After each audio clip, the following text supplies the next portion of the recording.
Hi-de-ho everyone, my name is Mr. Fruit, and welcome back to Destiny 2. On today's episode of I'm Not Wearing Glasses, the TWAB. So normally, I write a script and I edit this video. Sorry, there's people working in my house right now. And, I am a professional. Today I am not because I don't have time and there's a lot of things happening in my house. So I just need to record this as fast as possible. So instead of a well-crafted, edited experience, you're going to get me in a webcam literally just reading the TWAB. So that's my bad. I'm also incredibly bad at it. I'm very bad at doing live recordings. So I apologize ahead of time. So let's take a look at this. By the way, this is all Witch Queen stuff. If you do not want Witch Queen spoilers, leave. This is all Witch Queen stuff. Weapon crafting, new weapons, sandbox, stuff like that. If you don't want any of that, just get on out of here. So TWAB starts out with Sony buying Bungie. We talked about this in my previous video. There's been a lot more insightful stuff that's come out since then. I think there's a post on Reddit. There's a couple videos out there that kind of talk about why Sony really bought Bungie, because Bungie has still complete creative control over everything that they do. So if you want to go find those on Reddit or on YouTube, whatever, knock yourself out. I think they're very interesting. Otherwise, we're just moving straight to the Enclave. Oh, also, by the way, more than 1 million people have pre-ordered Witch Queen. Wow. Okay, let's go to the Enclave. The Enclave is where you are going to be doing your weapon crafting. Now, weapon crafting probably to most people is pretty cut and dry. You're going to get blueprints, and then you're going to get materials, and then you're going to make your gun.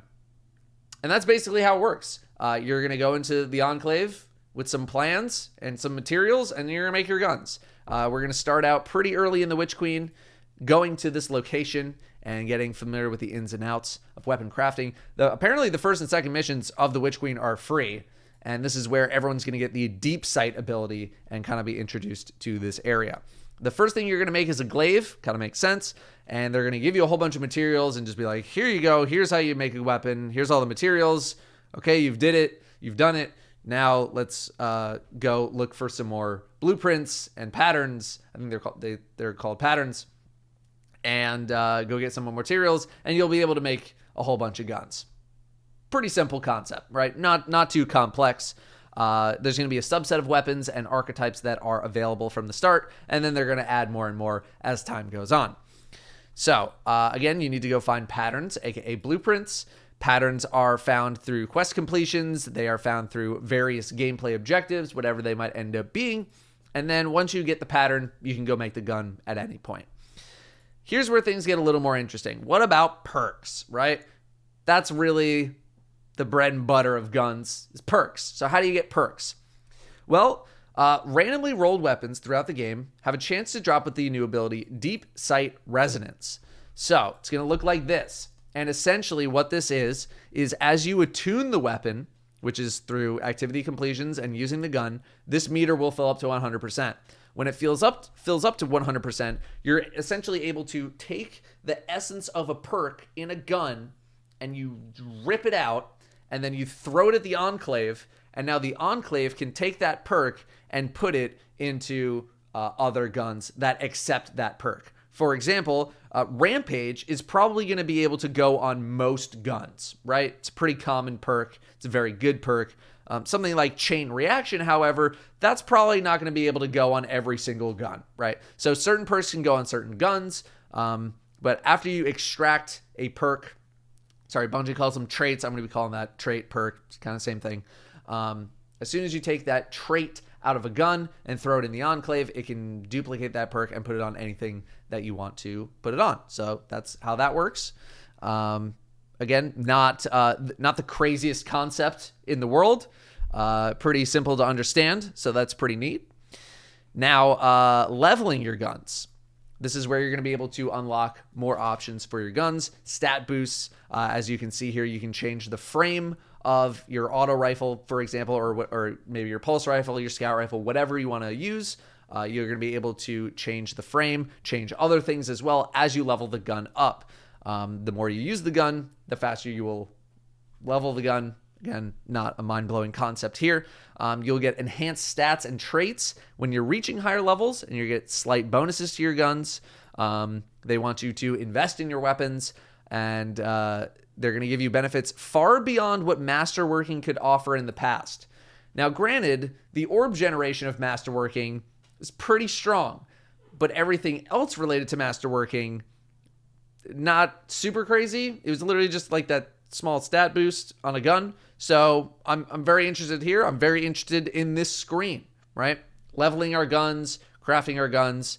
But overall, this is working essentially how I thought it was going to work, right? It's not a very complex situation here. You're also going to be able to reshape your weapons after you craft them in case you're just like, oh, that perk's getting nerfed. We're going to swap it out for something else, right? So again, nothing really too crazy here. Barrel, mags, traits.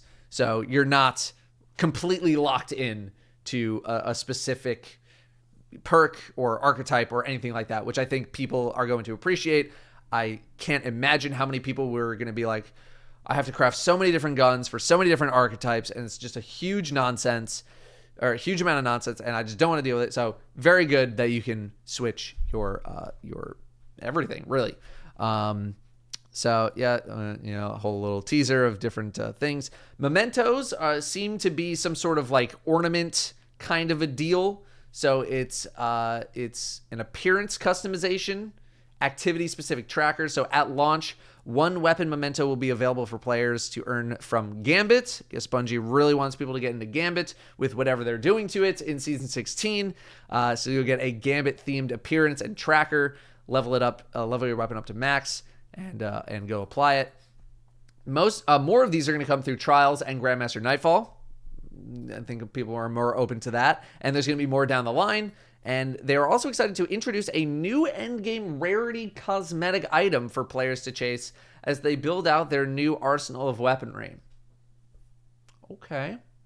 I'm interested. New endgame rarity.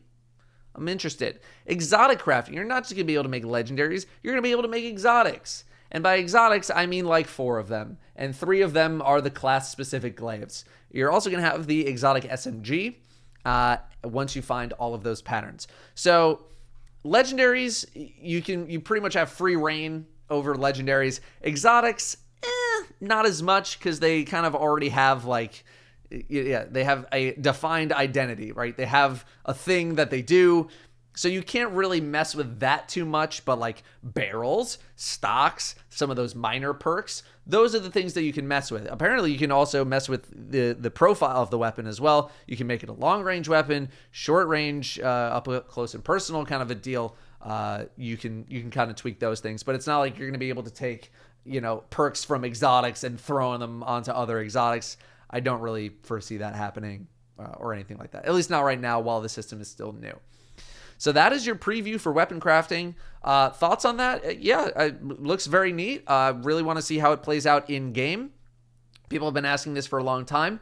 I'm hoping to see some abilities to craft some like rare weapons through maybe materials you can only get in the raid, some end game crafting. I do want to see if there's any sort of end game crafting situation where you got to go farm for materials in the raid or some dungeons or stuff like that. That's what I'm kind of interested in. But overall, I think people are really gonna like this. People have been asking this for a very long time now, and it's not that complex to understand. I'm sure I will still have a guide on it anyway, but it seems pretty simple, seems pretty neat. Very interested. So we'll see how it goes.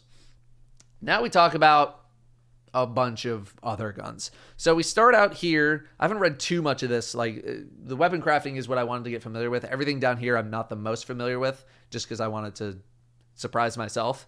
So we're talking about Pinnacle to Pursuit weapons. So when Pinnacle weapons were launched, they were literally just top of the line, best in class guns, and they were extremely good in PvE and PvP, and they had a lot of undesirable side effects, such as PvP Pinnacle weapons being mandatory in PvE, Recluse Mountaintop, or being very unpleasant to play against because there was nothing else that was better, Mountaintop, not forgotten. So they downshifted from there and instead made Pursuit weapons, And pursuit weapons were basically just like, this gun's pretty good everywhere. But if you find something more specific to a more specific activity or PvE or PvP, it can potentially outclass it, right? So, 70% of a god roll. So Adored, for example, great sniper overall, but if you really want to focus into finding a specific sniper, it can be outclassed. Null Composure, same thing. Ascendancy, same thing. Salvager Salvo is a little bit stronger than all these other guns, so that's kind of a little bit higher up. But all of the other guns are like, they're good, but you can find something better. But if you were using them, that's fine. So that's kind of the thought process behind that. We have the Reckless Endangerment Pursuit Shotgun. This is the Season 16 gun. Comes with a new perk, Steady Hands, for a massive handling boost after a kill, and also a snapshot. There are several other shotguns in the release with more sought-after PvP and PvE perks, so it's kind of following the same guidelines. It's a pretty good shotgun, but if you want to focus more on finding something specific, it will probably outclass this shotgun. Origin traits. Okay, this is a new thing. So Bungie has been talking about, how hard it is to make different weapons of the same type feel unique, right? Like, what's the difference between a dungeon 390 RPM pulse and one that comes from the world loot pool? Besides the perk set that they come with, not really a whole lot. They're going to perform basically 95% the same, right? So Bungie is trying to change that up a little bit by introducing origin traits, origin perks, traits, kind of the same thing. There's going to be 14 origin traits in the Witch Queen, and there should be about 3 new ones per season after that, although Bungie could just say, like, here's another one that we just thought of, and there you go. For example, one in season 17, one for the raid or dungeon, one for the seasonal event, blah, blah, blah. So that's kind of the pace that they're going to be working with. These traits vary in effect, but the guideline is that they either have high uptime with medium power or low uptime with high power. Kind of how it works, in the game right now. Every weapon that's new or returning in the Witch Queen will have an origin trait determined by its source in a third trait column, including all new legendaries and returning Trials, Iron Banner, and Nightfall weapons. They are not retroactive, so you are going to have to get new guns. Good thing we've been clearing out our vaults, right? So let's see here. Here's some examples. Trials, Alacrity. You get plus 20 reload, stability, plus 10 aim assist, plus 10 range when you're the last living member of your fire team, or you're running solo. And solo includes Solo Lost Sectors and Rumble as just examples. Nightfall Strikes, Stunning Recovery. Stunning a champion partially refills your magazine, gets you 60 health instantly, and plus 40 recovery for 3 seconds. Damn, it's kind of interesting. Okay, that's pretty good. That seems pretty good. It's obviously very situational, but it's coming in addition to the perks that you already have on your gun. It's not like this is replacing something. So this is just like an extra bonus. Dang. Okay. That seems pretty good to get out of a bind. Crucible, plus 40 reload stat when you're out of combat. You haven't dealt or received damage in 4 seconds, kind of like a reverse frenzy. Strikes, you got Vanguards, Vindication, Final Blows give 7 health. So not a ton, but, if you're just mowing down enemies, kind of keep yourself alive. Anytime it makes sense to do the source activity, a weapon will have multiple trait options selectable. So if you got a Nightfall gun, it'll have Nightfall and Vanguard, or Trials will have Trials and Crucible. The pursuit weapon can select between Gambit, Vanguard, and Crucible traits because it can be acquired from any of these. Next, weapon foundries. So, these guns have kind of taken a back seat for quite a long time. They were pretty prevalent in early D2, and it seems like Bungie's kind of revitalizing the foundries. So Season 16, replacing the old world loot pool with 12 new weapons in the style of Destiny 2 Year 1 Foundry weapon sets. You got 3 from each set: Suros, Amalon, Hake, and Viced, plus 1 foundry weapon for each Vanguard, Gambit, and Crucible. Each one is going to have a foundry origin trait, origin perk, origin trait. based around the Foundry's personality. So Suros is going to have plus 40 handling, plus 20 flinch resistance for 6 seconds after reloading. Hake is kind of all about damage, so this is increased damage against vehicles, structures, turrets, as you can see on screen. Omelon is kind of like abilities and like weird stuff, so this has increased reload speed and stability for the top half of the magazine. So it's going to start with a really high stability and reload benefit at the top of the magazine, and then as you go through all your bullets, it's going to get lower and lower. And then Viced, chance on damage to partially refill this weapon's magazine. So this is sort of like a subsistence random chance. You don't have to kill something. Yeah. So, I mean, that seems also pretty good. Vice seems pretty good. Each Foundry's weapon perk pool leans into that Foundry's identity. So big, yeah, right, what I just said. Big damage for Hake, consistency for Suros, ability tie-ins and weird stuff for Omelon, never stop firing for Viced. And they just kind of give an example of a gun that can drop right here.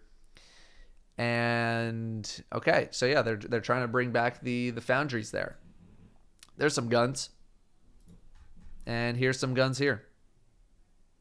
So, okay, kind of giving all of the weapon foundries their own identity. I mean, they kind of already had their own identity very visually, but now it's going to have much more of a gameplay benefit. So, okay. Now it looks like we're getting into sandbox stuff. So this I haven't really read at all. I basically stopped right here. So we're going to get kind of my live reaction to things happening here. So this is some global sandbox stuff. Kill trackers are once a reason to masterwork weapon. There's no reason to gatekeep these behind masterworking. They're going to be default on all weapons that shipped in Forsaken and later. Exotic weapons prior to Forsaken will be updated in a later release. Thank you. There was no reason to gatekeep this whatsoever. Thank you very much for that. Weapon mods for legendaries are also going to be free to insert. Very good. We believe that main pain points around special weapons in Crucible are exacerbated by how easy it is to acquire special ammo. Pretty true. We're making a further adjustment. Players can now only drop one special ammo on death, or equivalent, no matter how much they were carrying, as long as they didn't have zero. The maximum you can pick up of a special brick is one for shotgun, fusion, or sniper, or equivalent for other weapons. Scav mods add to this as normal, but we will be evaluating their place in the Crucible in the future. Wow, Bungie is really smacking down on specials in the Crucible. They really want people to use primaries. I mean, I can't say I'm like devastated about, like, I agree with the sentiment. But yeah, we'll see how much this really tones down special, because like special is still very prevalent in the Crucible right now. So Bungie is like, okay, we're taking another big step forward here, and we're trying to knock this down. We're trying to promote primary gameplay a little bit more. You know, we know you hated that double primary situation with launch, but doing what we can. Okay, we'll see how that works out. Quicker players quickly found another way to execute quick swap glitch. So we fixed another. Okay, fine. Season 15 fusion rifle rework.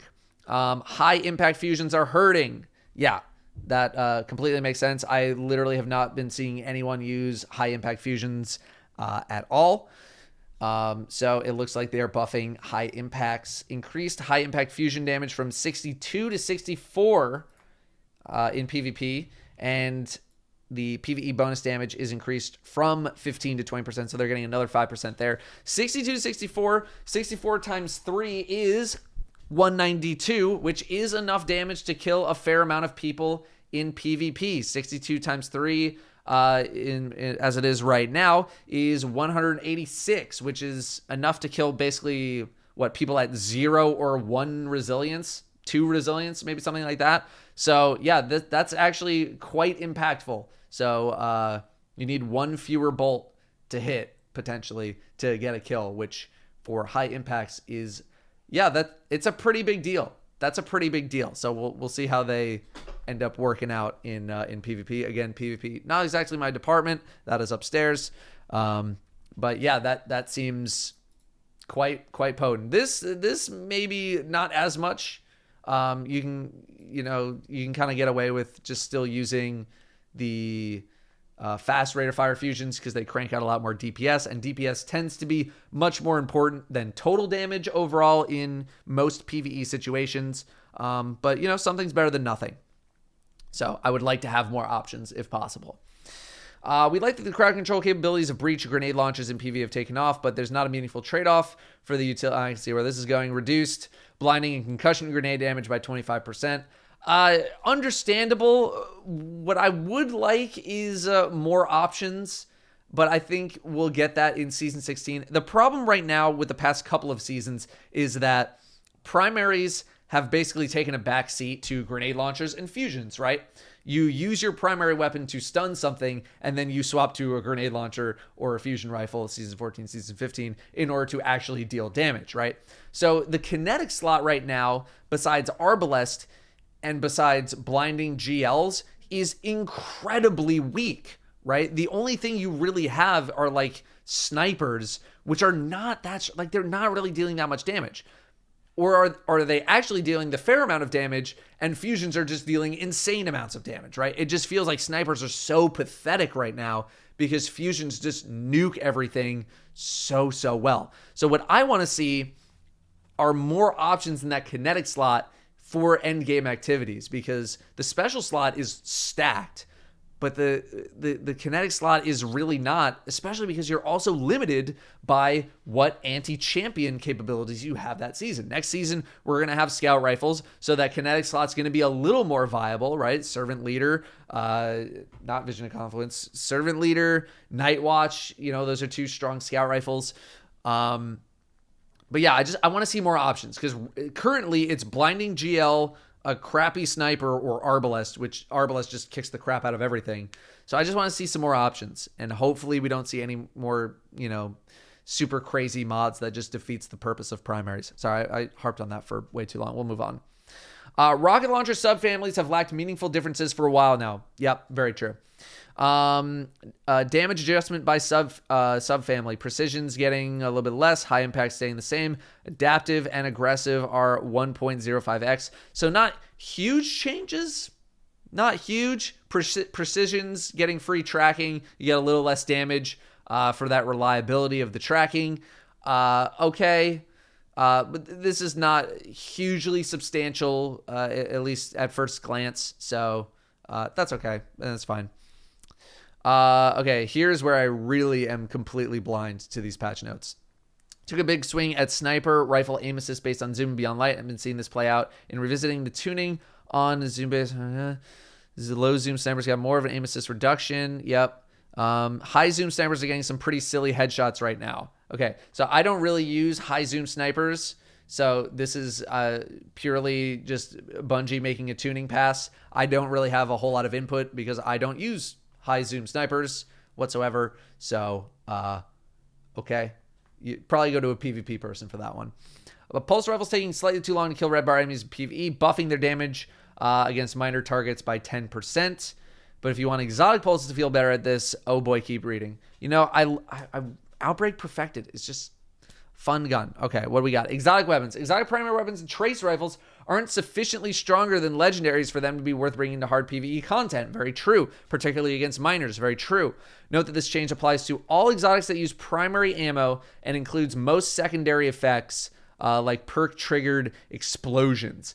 Increase damage versus miners in PvE by 40%. What? 40% PvE damage boost. Exotic primaries and trace rifles. What? That's nuts. Granted, it's only versus minor targets, right? It's not like, you know, Outbreak is going to turn into the next meta. But, oh my God. That seems very significant. It's one of those things. See, what I'm worried about is that this feels so significant, but then in practice, it doesn't seem like it's going to be very significant. But this alone, like, might launch some garbage tier exotics way up high, right? Skyburners, Let me open up a new tab here. Hold, please. All right, what's some underperforming stuff? Skyburners is one. Vigilance Wing, maybe. Graviton Lance, maybe. Some bows. Not even Jade Rabbit can be helped. And then Trace Rifles as well. Trace Rifles already pretty strong. They just mainly have ammo problems. Right? You rip through Trace Rifle ammo super, super fast because it's all special ammo. Wow. I'm very interested in seeing how this changes the end game world, right? Contest mode, raid, GMs, even master content. Whew. Okay. I'm interested. But again, I am slightly worried that maybe potentially it looks good on paper and it doesn't end up translating as much. We'll see. Chaperone is a terror in PvP. Yes, it is. It's insanely good. Reduced passive range buff from 2 meters to 0.5 meters. It outperforms some weapons that ought to be good counters to it, like sidearms and submachine guns. Yeah, I've been killed by many a chaperone using something like multi-mock, being like, isn't this what multi-mock is for? Countering shotguns? Okay, I can't say I'm super devastated to see chaperone get a big PvP nerf. But again, that's something you're going to want to go to a more PvP specific person to go investigate. Duality is in a similar place, but it's not as rangy. It's exotic trait shipped with the constraint that it would wipe on reload, making it harder to chain. If it's seen in action for a while now, we don't think that limitation needs to be there. Yeah, Duality, was a pretty fun gun, but yeah, it never really took off. And shotguns PvE just so tough to judge because they're not really that good in high-end content, but in low-end content, like, everything's good. So yeah, reduced passive range buff in slug mode to kind of match, I guess, Chaperone. On Black Wings, damage buff no longer clears on reload. Yeah, totally okay with that. Taraba, okay. Extremely strong as it is. I do think Taraba overall is not appreciated as much as it should be. It demands complete commitment. That is its ultimate flaw. Complete commitment. You can only use Taraba if you're using Taraba. It's a good payout, but it punishes swapping so much, and that's so tough in a lot of content. It's a bit harsher than it needs to be, so we've loosened it without removing it entirely. Also, while the duration extension when damaging players did actually function in PvP, it was so subtle that players kept reporting it was bugged, so we bumped it up. Now reduces perk progress by half instead of clearing it on weapon stow, and increased duration increases for damaging a player slightly. So yeah, Ravenous Beast damaging players in PvP, I feel like even proccing it is a rarity in PvP. So that's okay. Reduce perk progress half instead of clearing it on weapon stow. That is definitely going to make it a bit more viable and not as punishing for swapping. I think if they kept it where you just kept all of your progress, that might have been too much, because now you almost have like an on-demand, insane primary damage boost. We've talked about Taraba in a previous video many months ago. But that was, I think, one of my main concerns was just if you give it all of its energy on stow and you can just keep that in your back pocket to just mow something down, that might have been too much. Half, we'll see. I definitely want to play around with it, though. Ruinous Effigy, been overdue because it got a nerf in Beyond Light, even though I still think it's not too bad. They're rolling it back, the nerf to damage dealt while guarding, rolling that back. The other part of the nerf was to airborne standard melee attack. That has not been touched. Increase the damage dealt by guarding with a transmutation sphere by 66%, 33 against players. Multi-kills now count for orb generation, armor mods. Previously only kills with the beam would trigger this. Okay. Yeah, that's fine. That's good. I don't mind that.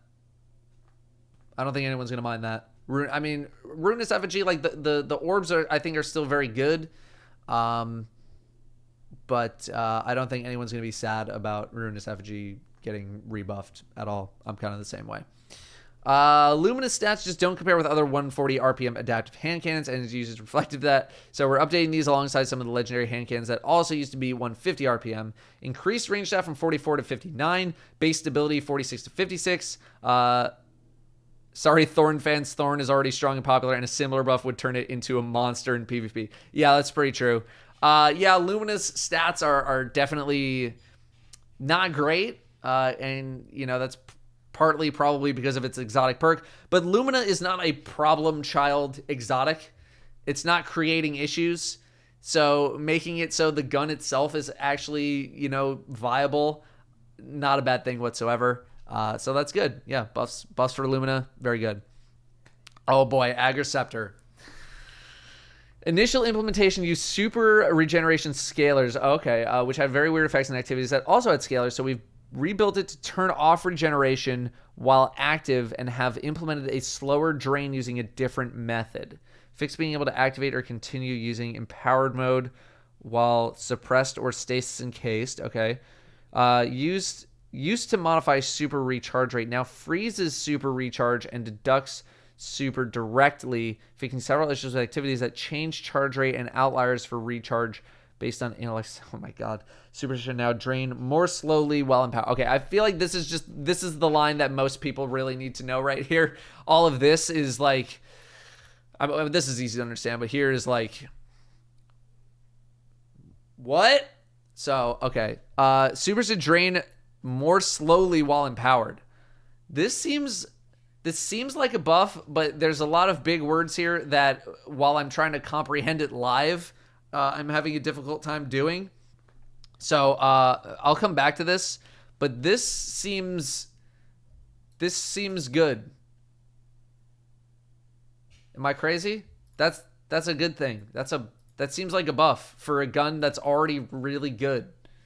So, okay, I could be wrong. Just trying to analyze this live is tough. Dead Man's Tail feels too good to use on mouse and keyboard and controller, and we don't want it to go feeling unreliable. It's far too good at spamming hipfire shots at long range. Reduce catalyst hipfire rate from 150 to 130. Wow. Okay. Dead Man's, even after the nerf, I definitely felt the effects of the Dead Man's Tail nerf. It is not nearly as free as it used to be. But I guess if it's still that oppressive, they're making it so they're reducing the damage output of it as opposed to really tweaking anything else. So, okay. It's still probably going to be pretty good. But I actually haven't used Dead Man's Cell in quite a little bit, probably since the nerf, really. I tried it with the nerf and I was like, yep, it's nerfed. And then I never touched it again. So, yeah. Lawrence Driver and Arbalest remain fairly hard to counter in PvP. Yeah, Lawrence Driver is a maniac right now. It's a maniac. One common complaint is how easily they can shoot through flinch. Keeping an eye on these moving forward and have another change plan as needed. Increased flinch received. Wow. Okay, I think people were anticipating they were going to touch some sort of aim assist on these guns, as they feel very, very easy to get a headshot with. But maybe that's partly because they're not getting a lot of flinch and people are getting shot and still getting headshot. I'm not really sure. I was anticipating a different nerf for this, but okay, if that's what we're getting, then okay, something to tone them down, because Lawrence Driver, yeah, is a menace, is very, very strong. But also, the special ammo changes that are happening as well maybe kind of tones it down a little bit. We'll see.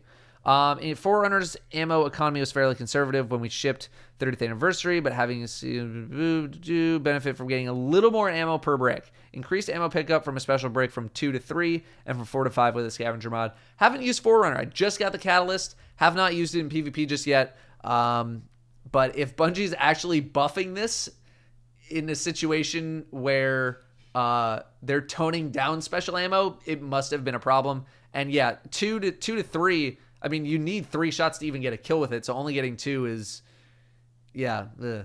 But then again, who's like not running with a scavenger mod in PvP for a sidearm, or at least for Forerunner? So okay, yeah. I mean, if it was that dire, then okay.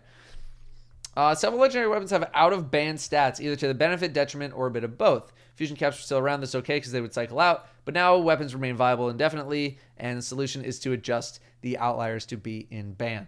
Okay. Hand cannons. The band for legendary 140 RPM hand cannons aim assist ends at 84, and this is extreme. This extreme should be for a hand cannon from pinnacle activity. Okay. When 50s were converted, their stats were either too low or too high. We're adjusting these stats to be within standard ranges. Okay. Again, the PvP lords of the game of YouTube can probably give you much more detail on this. It just basically looks like a lot of aim assist was removed from hand cannons, and they all got a little bit of range and stability.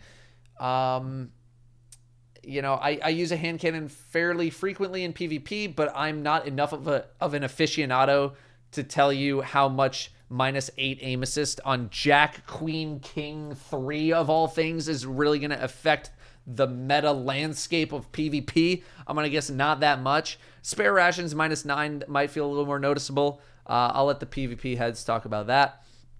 Felwinter's light intrinsic perk makes it far too consistent and lethal compared to similar shotguns, and it's had plenty of time to shine. Plus 15% spread angle. Okay. This might seem like another one of those things where on paper it seems insanely awful, terrible, and then in practice it's like, oh, barely anything's changed. Most Ikelos SMG stats are wildly out of band for an aggressive SMG, but it does suffer from having a low zoom compared to other popular options. So they increase the zoom and they nerf the crap out of everything else. Not really using Ikelos SMGs that much nowadays, so I don't have a lot of insight on this one either. But, you know, I think the average person is not really going to feel the effects of this that much in a PvE setting. PvP setting, if you're using Ikelos SMG a ton, then you'll probably feel this. But I don't know how much the average player is truly going to feel the effects of like -5 range. You know what I mean? Typically, we don't adjust base stats on specific weapons at all post-ship, so we don't intend to do this regularly. That's fine. Perks. Oh my god, how much more do we have? Okay, we're close to the end. Sorry. This has been going 36 minutes. I'm so sorry. These videos are so bad. But thank you if you're still here. Jesus. Adjusting hipfire grip.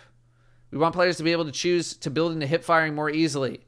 Now increases damage fall off start and end distances by 20%, except on shotgun, sniper, and fusion. I'm all for hipfire grip buffs. Hipfire grip might as well just be nothing. It might as well just be blank on a perk. So, okay, that's fine. I'm still not going to use hipfire, but you know what? Okay, I'll take a buff. I'll take a free buff. Although it's only on hipfire grip. It's not like it's hipfire globally. So I'm probably still not going to use it. But if you want to, okay. Adagio. Oh, yeah, I bet a lot of these kind of other perks are probably getting adjusted. Adagio often felt like it changed a weapon subfamily to the next slowest rate of fire, but worse. Particularly when comparing damage fall-off. Increased duration from 5 to 7. Increased damage bonus from 25 to 30. Now adds plus 10 range. Added a timer to make it easier to tell when it's going to expire. Yeah, Adagio, just a perk that didn't really pop off. I listened to my boy Jez on this one when he used it in a video, and he was not vibing with it. So I was like, okay, I'm not vibing with it either. If you're not vibing with my boy, then I'm not going to vibe with you because Jez is my boy, and we vibe. So this is one that's going to probably need a revisit. So we'll take a look at that. But a buff for this perk is good. Dual loader is pretty okay on paper, but in practice, that reload speed is still pretty painful. I think dual loader is still better than like not, or like it'll still increase your reload speed compared to just single reloading. But if they want to buff this, totally okay with that because I never felt it was super, super amazing. Danger Zone felt pretty risky to use in some cases, resulting in a lot of self-damage. Reduced self-damage scalar for grenade launchers combined with other scalars, this ends up reducing self-damage from 1.25x to 0.75x. Yeah, that's pretty good. That's a good change.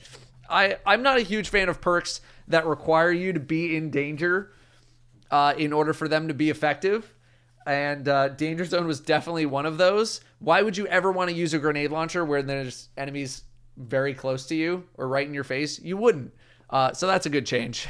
Yeah, but otherwise, yeah, I'm not a huge fan of perks that require you to be in danger, because if you're in danger in a high-end PvE situation, your best bet is just to try to get out, or you're probably just going to die, not really fight your way out.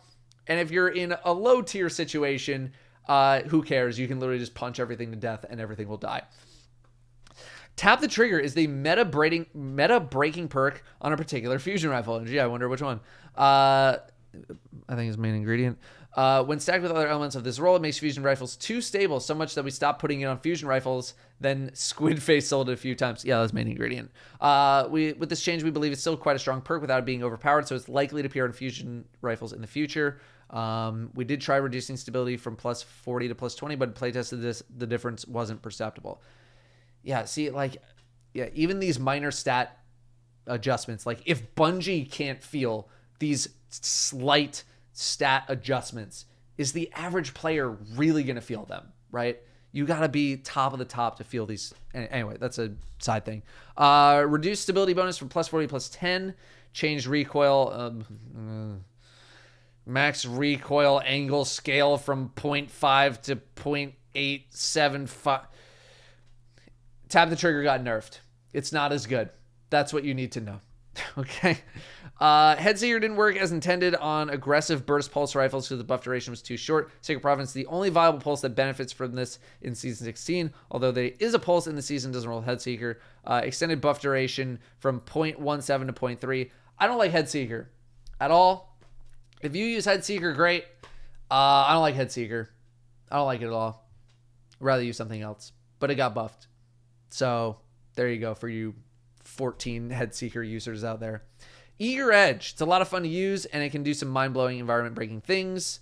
While tuning below isn't meant to remove the fun factor, we have a fresh raid with the Witch Queen, and we want to make sure we retain the challenge behind our upcoming rewards.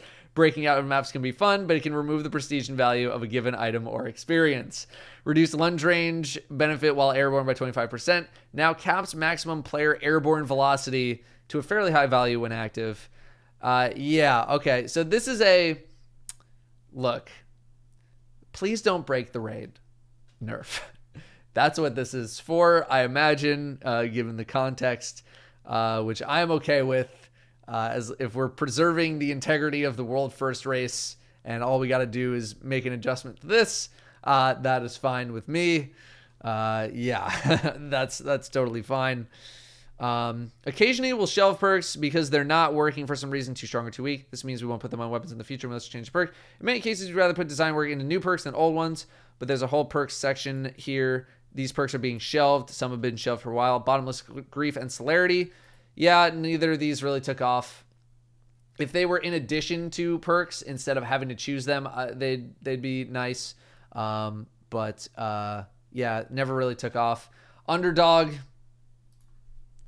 Shield Disorient. Shield Disorient is actually on a list of things that I wanted to talk about in a future video called Things I Want to Love But Can't. And Shield Disorient was on that list. Air Assault. When was the last time Air Assault was on a weapon? I can't even remember. This thing has been phased out for a long time. Okay. Oh my god, 43 minutes. Oh my god, I'm so sorry. In Season 17, we'll have a set of PvP-focused weapon changes, including new ways for players to build for flinch resistance, balance tuning for primary weapons, looking at pulse rifles, lightweights in particular, special weapon tuning, snapshot feeling mandatory on snipers in PvP. Yes, that's why I love snapshot on snipers in PvP. It's because if I don't have it, it feels terrible. Another PvP special ammo economy change if needed. Sorry, I'm burping. Adjusting how zoom outliers affect the performance of a subset of weapons. This could take various forms, but the intent is to bring both high and low outliers towards the average. We're also adjusting much needed or much requested exotics along with legendary perks. Whew. Okay. Wow, that was a lot. I kind of gave thoughts as we went along, but overall, just looking to see if there's anything else here. Oh yeah, Shattered Realm is daily rotation instead of weekly in case you're doing triumphs there. This past week, oh yes, people are talking about this. Incorrectly indicated the Grandfall. I need to shut off this video. Just read the rest of this yourself. Houston weapons rotating out. The TWAB's in the description. I've been going. This is a 44-minute video. I'm so sorry. That's the TWAB. That's all I have time for. Sorry. Although these TWABs usually take me like 4 to 6 hours. This one took 40-something minutes. Just turn it off. Just turn